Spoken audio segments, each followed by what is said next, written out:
Tí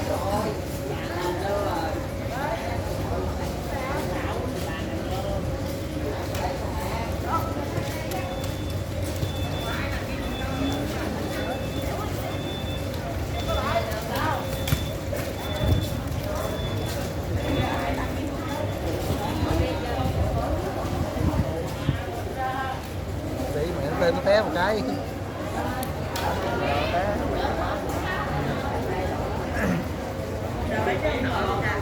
Mẹ đoàn mẹ còn ngủ ở đâu rồi?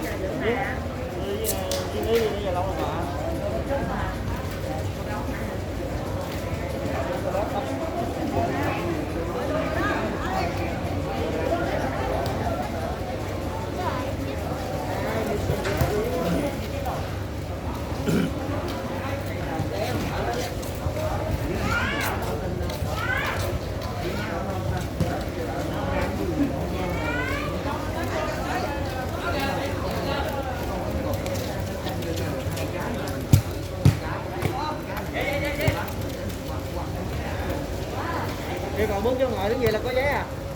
Rồi nè.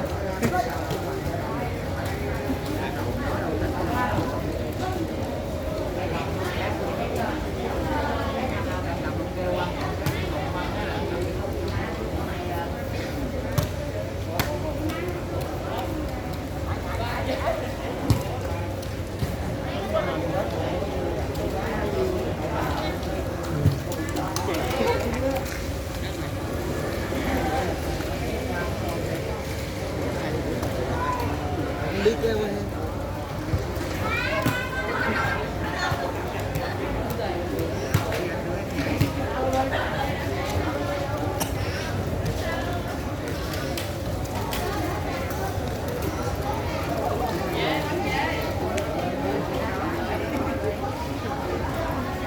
mưa là người ta có đá.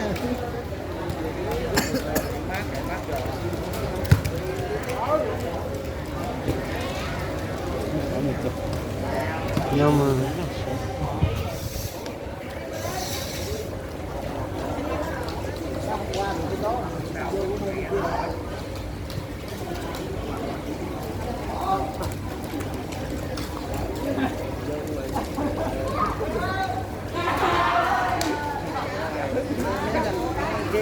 kêu mấy ga được,